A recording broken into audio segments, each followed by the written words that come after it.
Eclesiastes, tradicionalmente, se tem uma explicação, se algumas pessoas falam que quem escreveu Eclesiastes foi Salomão. Só que existe também uma divergência. Existem algumas pessoas, a Gleide falou que está desde o início, existem algumas pessoas que, como eu acabei de dizer ainda há pouco, existem posições e posições dentro da Bíblia. Tem gente que critica e fala que não foi Salomão. Então, assim, entre disse e não disse, eu só estou dizendo que não podemos afirmar que foi, porque existe divergência.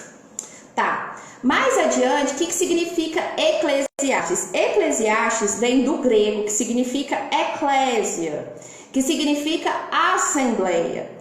E assembleia significa o quê? Aquele que fala a uma assembleia.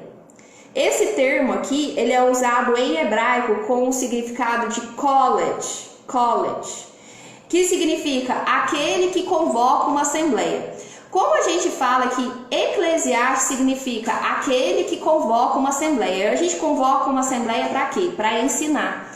Então a pessoa que convocou essa assembleia, ele é chamado de college, que quer dizer pregador, que quer dizer mestre, que quer dizer professor, que quer dizer titia. É isso. Enfim, só para vocês agregarem conhecimento.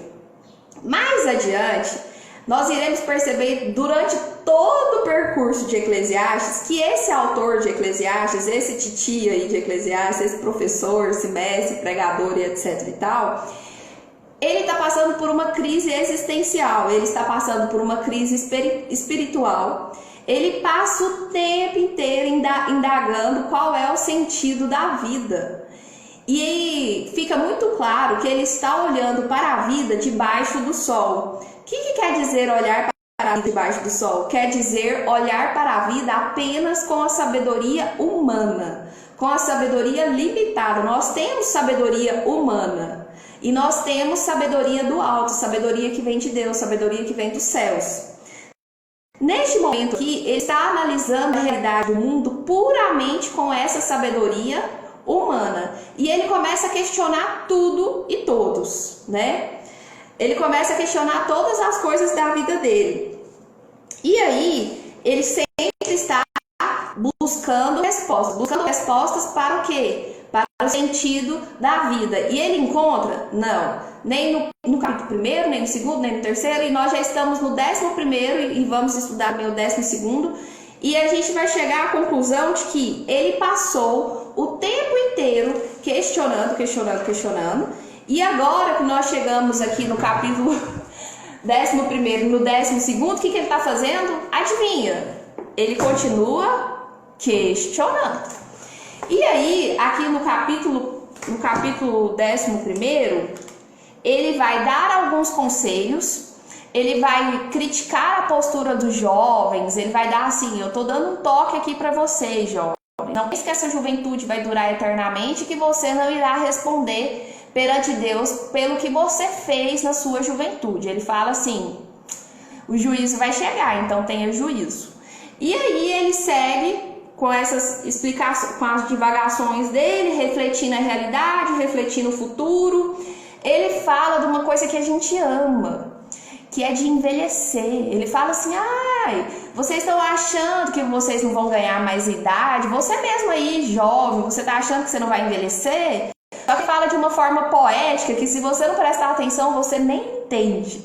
Ele fala assim, você aí, jovenzinho, você vai começar a se sentir frágil com o passar dos anos. Você vai sentir as suas... Só que ele não fala assim, gente, mas ele fala, você vai sentir as suas pernas fracas, os seus ossos, os seus dentes, a sua visão, a sua audição. Você vai começar a ter medo de altura, você vai começar a ter cabelos brancos, você não vai ter força física e você vai morrer. Olha, tanto que ele é legal, esse autor de Eclesiastes, ele é, assim, o pessimismo em forma de pessoa. Às vezes a gente é assim, né? E por que isso está aqui na Bíblia? Justamente para lembrar que a gente é assim. Tem dia que a gente está o azedume em pessoa, indagando o porquê disse daquilo. Ó céus, ó vida, ó azar. E isso é natural. O que está acontecendo aqui em Eclesiastes é para mostrar que você, como ser humano, vai ter essas vibes negativas mesmo, vai ter essas vibes lá embaixo às vezes mesmo, vai ter esses momentos deprê. Por quê? Porque a vida não é só alegria, essa história que às vezes algumas igrejas vendem aí de busque a Deus e você será próspero e você tudo pode, nada. Gente, realmente você tudo pode. Deus é próspero, você também é próspero em Deus, mas isso não significa que coisas ruins não irão acontecer.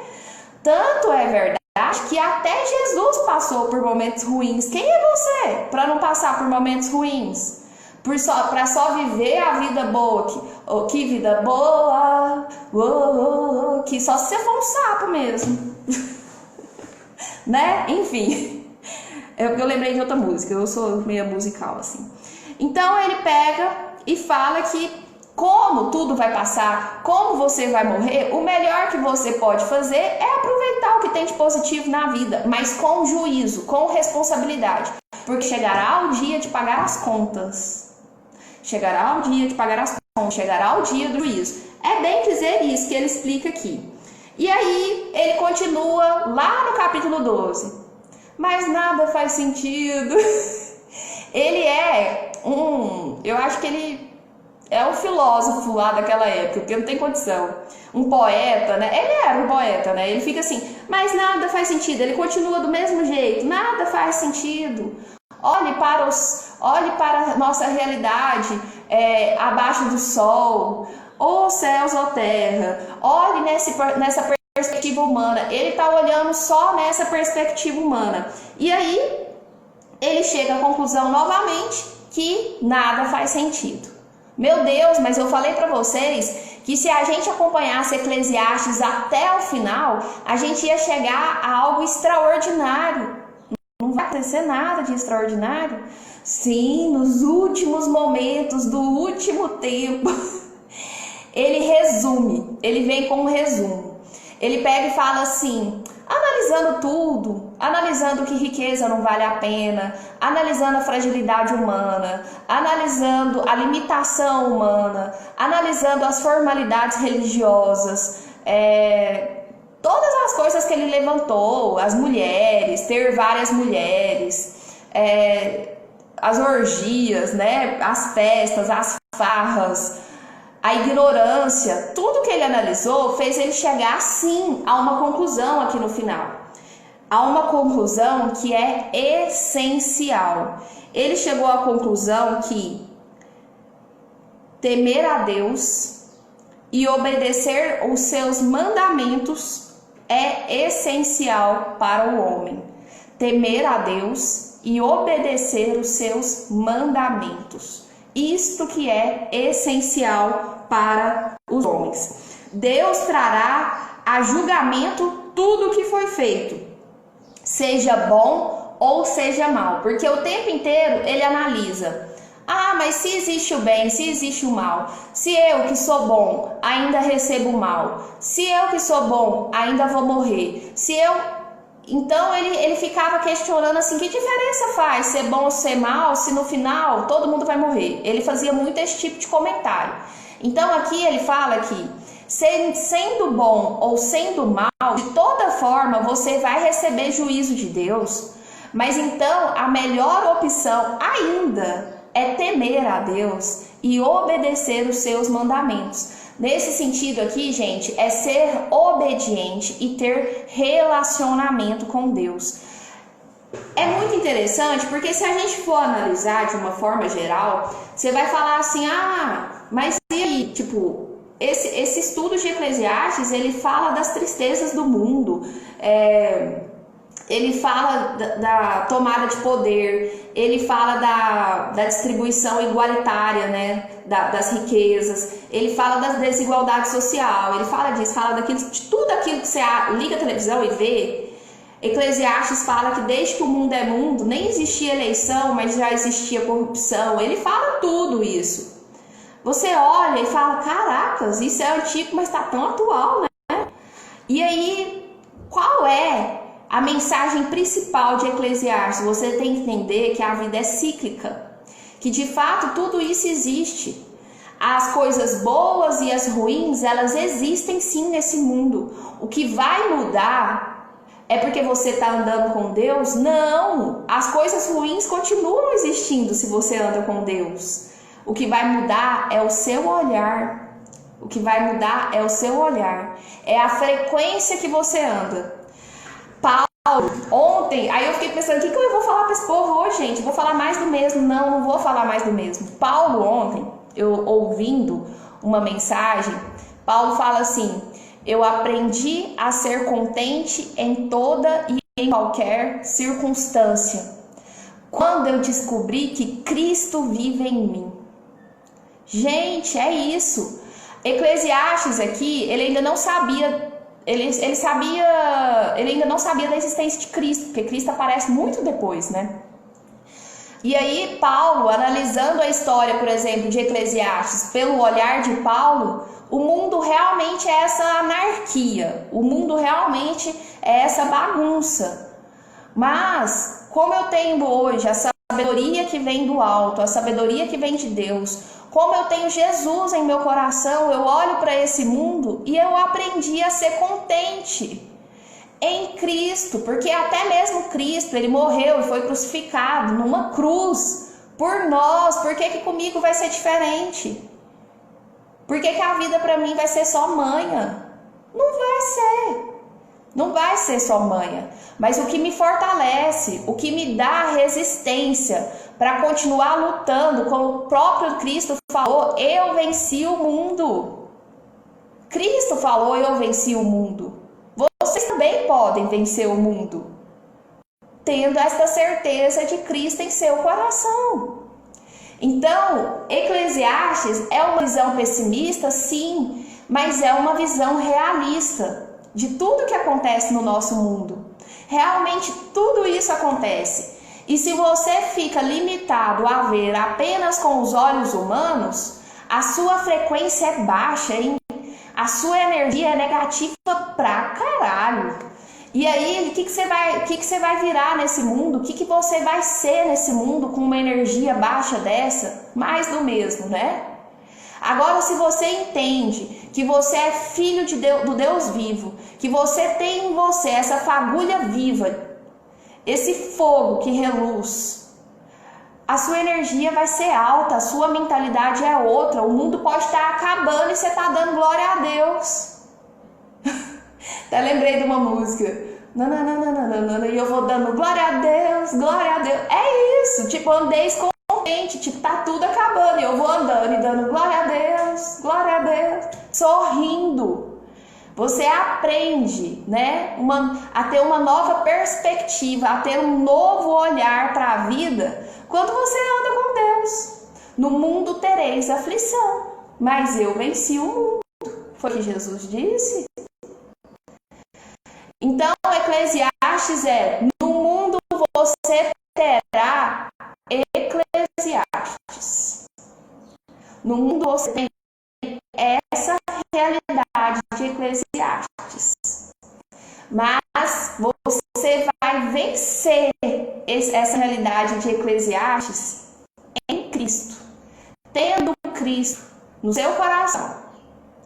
Porque em Cristo você pode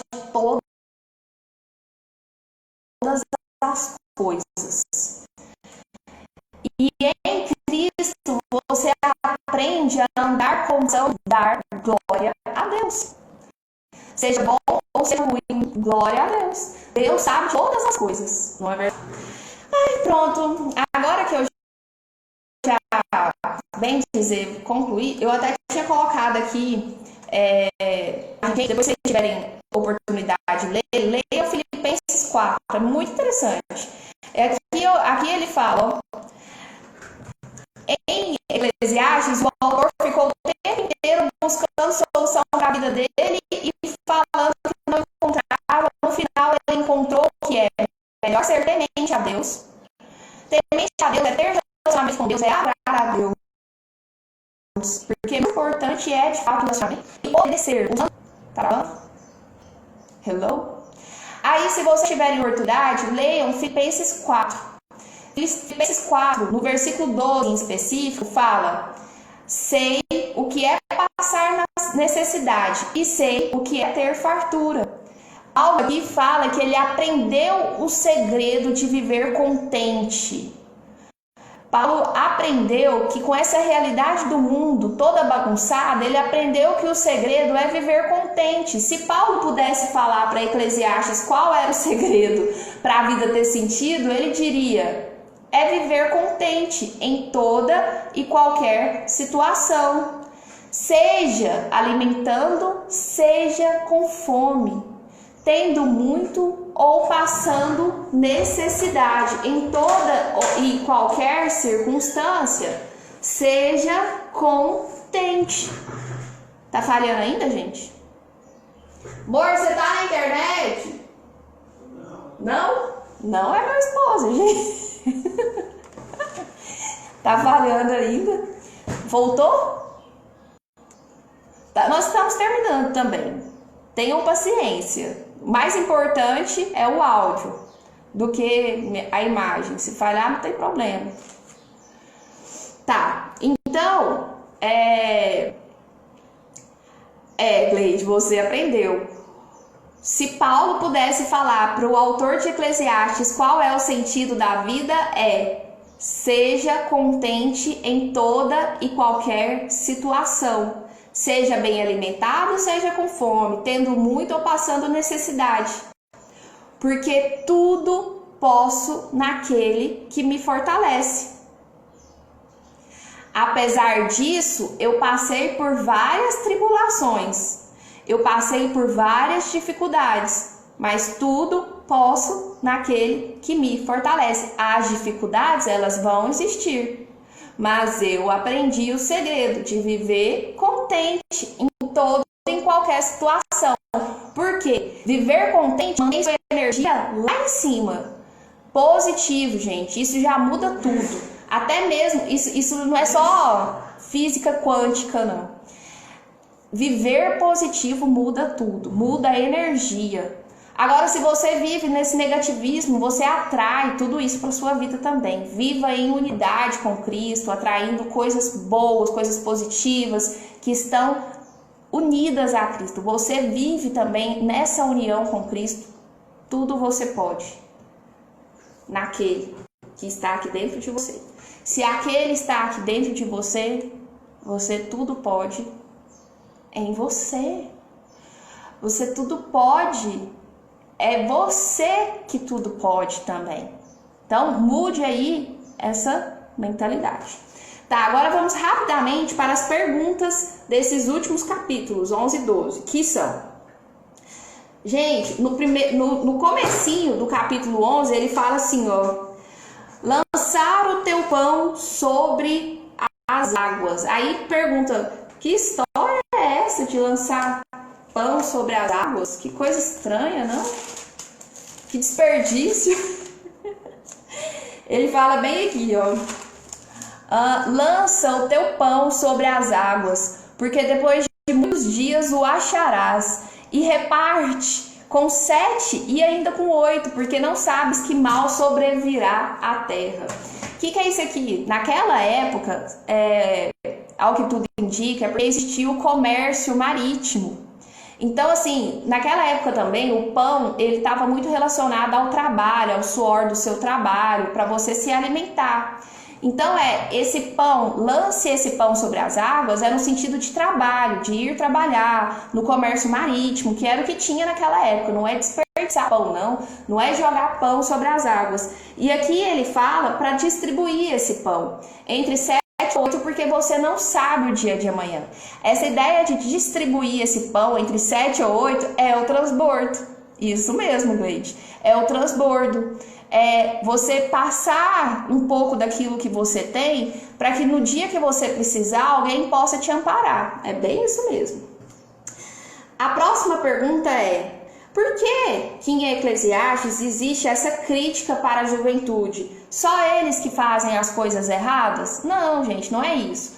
Por que a atenção especial é para a juventude? A pessoa, quanto mais experiência ela tem, menos ela vai quebrar a cabeça. A juventude, ela ainda está nesse início, ela ainda não tem muita experiência, então ela ainda está na fase de quebrar a cabeça.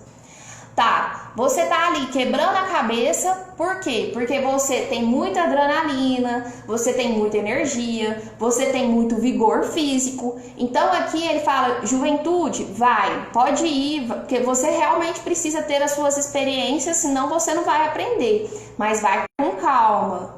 Não vai nessa velocidade toda não, freia, seja responsável, porque senão você... não é nem porque senão você tem que ter consciência de que um dia o juízo vai chegar e você vai ter que ter juízo. Não espere o juízo chegar para ter juízo. É isso, juventude, porque você vai responder também pelos seus atos perante Deus. Então, não é que, por exemplo, é só jovem que erra, que é isso, nós também erramos, nós jovens de todas as idades.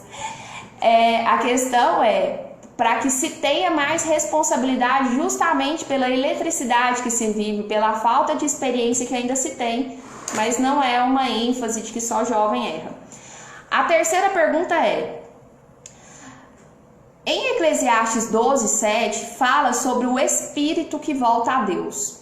Para quem não acompanhou desde o início, teve um momento que o autor de Eclesiastes ele chega há uma divagação lá também sobre a morte. Ele fala assim, nós somos o pó e ao pó retornaremos.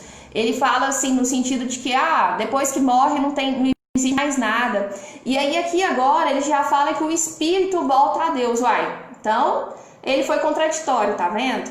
Por quê? Durante todo esse trajeto de Eclesiastes, ele estava com o olhar voltado para a sabedoria humana. E ele tinha algumas divagações limitadas ao que é humano também.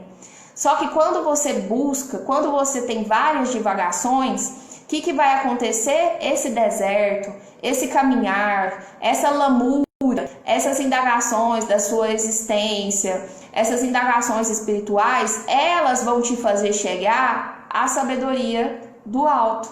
É essa busca interna, essa busca incessante que te faz encontrar a sabedoria que vem do alto. Neste momento aqui, ele já está tendo um pouquinho de sabedoria. Tanto que ele fala que o espírito vai voltar a Deus, porque agora ele já está tendo um pouco de sabedoria do alto. Antes ele não tinha, ele entendia que morreu, foi para a terra e acabou. Então aqui ele já tem uma visão de que vai existir o juízo final, de que depois que se morre o espírito vai voltar para Deus. Mas é porque ele passou a ter um pouco mais agora de discernimento espiritual mesmo, que antes ele estava só visualizando a realidade do mundo com esse olhar humano. Aí ele até fala aqui, o espírito volta, viu, gente? O espírito volta para Deus. Ele não vai ficar vagando por aí, ele não vai ficar assombrando vizinho, ele não vai ficar participando de reunião, viu? Se é que vocês entenderam. O espírito, ele volta para Deus. E aqui, embora ele não esteja detalhando o que vai acontecer, já mostra que ele tem sim uma visão de que após a morte o espírito volta e que haverá o juízo final, tá? Quarta pergunta, estamos encerrando. Temer a Deus e obedecer aos mandamentos é dever de todo homem? Essa questão aqui é a conclusão de Eclesiastes. Ele buscou nas suas indagações essenciais e espirituais, e a resposta que ele teve é que é preciso temer a Deus e obedecer os seus mandamentos. Depois de tudo que ele pensou, depois de tudo que ele refletiu, para encontrar sentido para a vida, ele chega a essa conclusão que é melhor temer a Deus, adorar a Deus, viver neste relacionamento com Deus, obedecer o que Deus mandou. Algumas traduções dizem temer, outras traduções dizem o que é essencial ao homem. Então, assim, é essencial, gente. Se é essencial, é para todo homem. Ou você vai ter essa visão limitada da vida. se você passa a ter essa responsabilidade, esse relacionamento com Deus, né, e obediência aos mandamentos de Deus, você alcançará a sabedoria que vem do alto e você terá uma visão positivada do que é negativado. A coisa tá feia, a coisa é negativa mesmo, mas se você tem essa visão do alto, se você é como se Deus colocasse um filtro, uma lente especial nos seus olhos. Quando você tem só a visão humana, você tá só com esse olho mesmo. Aí depois, quando você começa a ter uma visão das coisas que são do alto, não é nem que Deus coloca um filtro, Deus começa a retirar as escamas dos seus olhos. Você vai deixar de ser peixe, vai começar a ser uma criatura do alto, que vê com os olhos lá do alto. Tá, encerrando e parando de filosofias à parte, é porque eu já começo a viajar demais aqui, gente. A conclusão final do autor é preciso repensar a trajetória da nossa vida enquanto é tempo. Porque analisando tudo, realmente é muito complicado. A vida em si ela é muito complicada. E nós já entendemos aqui que com Deus o fardo fica mais leve, né? Com Deus, em Deus, né? Nós tudo podemos. Ele é aquele que nos fortalece. Não é que não vamos ter dificuldade. O fardo fica mais leve com Deus. E aí não adianta você pensar também que é Deus que vai fazer tudo, né? Você precisa ter responsabilidade por sua vida, até porque Deus está no controle de todas as coisas, mas Ele não te controla, Ele te deu livre-arbítrio. E nesse livre-arbítrio que Ele te deu, é justamente para você ser responsável em tudo. Ele te mandou fazer alguma coisa, mas a responsabilidade de fazer é sua, Ele não vai lá e fazer, senão você era marionete na mão de Deus. Pense que saco. Tipo, você não ia ter liberdade de fazer nada, você ia ser um robozinho aqui, fazendo só o que Deus quer, e não é isso que acontece. Ele nos deu esse livre-arbítrio, né? Então, é preciso repensar a trajetória da nossa vida enquanto é tempo. O tempo é curto dessa vida, a gente viu isso em Eclesiastes. Isso é sabedoria humana, mas é verdade. Existe tempo para tudo, existe tempo para viver, existe tempo para morrer. E você gostando ou não, o fato é que vai existir o juízo final, que Deus vai te pedir para prestar contas. Então, reveja a sua trajetória. Se tem alguma coisa errada aí, vamos começar a rever os nossos atos. Gente, então foi isso. Espero que vocês tenham gostado. Nós finalizamos o nosso estudo de Eclesiastes. Nós lemos e meditamos todos os capítulos. Foram 12 capítulos. Quem não acompanhou desde o início vai estar salvo aqui no meu IGTV.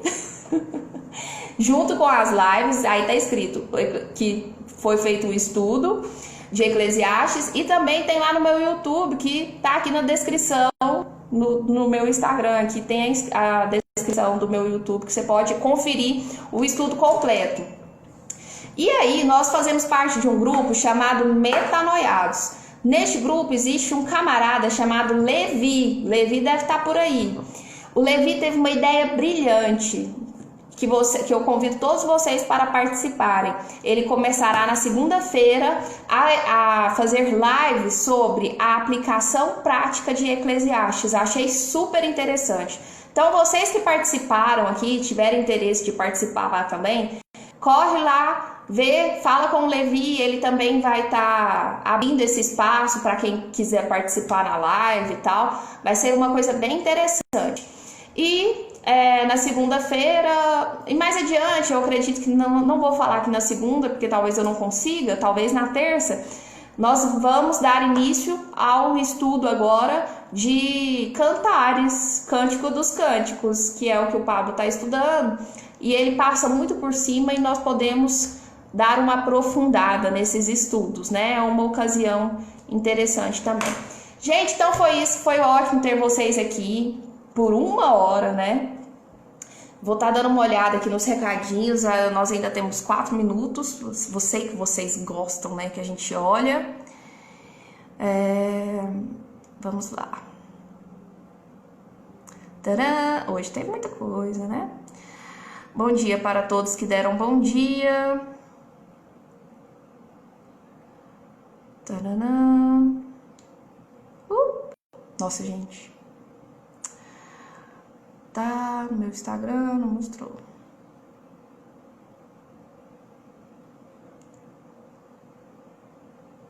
Ruptura. Será que eu falei ruptura? Alguma coisa errada? Não sei. Ah, tá. Já lembrei. Retenha o que é bom. Nosso objetivo é chegar ao céu. Aí crescemos na horizontal e na vertical. Ricardo Rodrigues. Eu fiquei aqui pensando que ultimamente eu tenho crescido, gente, só na horizontal. Brincadeira, brincadeira. A pessoa tá dando uma engordadinha. Se você fixar tudo o que ele fala como regra, vira uma religião. Sim. Por isso é que é preciso pedir a sabedoria diretamente a Deus. Ele é quem dará o verdadeiro discernimento. Sim. O que importa verdadeiramente é a unidade com Deus. Mas o que está escrito às vezes é entendido de forma diferente. Não, gente, vocês têm que ver no mundo do direito, que canseira que é. Por isso que eu cansei de estudar, sabe?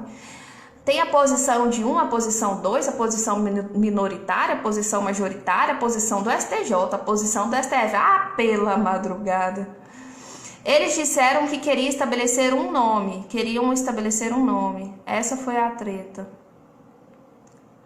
Fuja de pessoas que dizem que você não vai dar certo. Acredite em Deus que Ele nunca vai dizer isso sobre você. O Pedro Augusto voltou, né, Pedro Augusto? Eu senti sua falta durante a semana com essas suas explicações filosóficas aqui. O nome estava por vir, o nome ia descer. Não o nome iria subir e se tornar um nome. Nossa, mas o Elias aqui hoje. Que linda, boa coração a do Mercúrio. Eu fui ver se o termômetro funcionava e coloquei na panela de pressão. Pense na explosão. Meu Deus do céu. Olha a ideia do Ricardo. Ô, meu filho, ainda bem que você mexe com Herbalife, né? Lembrando, ele não fez o pão do zero. Ele pegou o pão e multiplicou. Justamente, você precisa de ter a semente, né? Eu gosto dos resumos, que bom, gente, que você gosta do resumo. Uma vez uma pessoa mandou pra mim lá no YouTube, isso é semente pra preguiçoso. Inspirada, glória, nada faz sentido. Temer a Deus é essencial ao homem, justamente. É a forma como você vê, reage às coisas que conta. A certeza do amor de Deus te fortalece nos momentos mais difíceis. Isso mesmo, Gleide? A vida é simples, nós é que complicamos. Deus nos deu tudo pronto. Sim, também. A gente é complicadinho mesmo, né? Bom, encerramos. Tá acabando! E agora? Tchau, gente!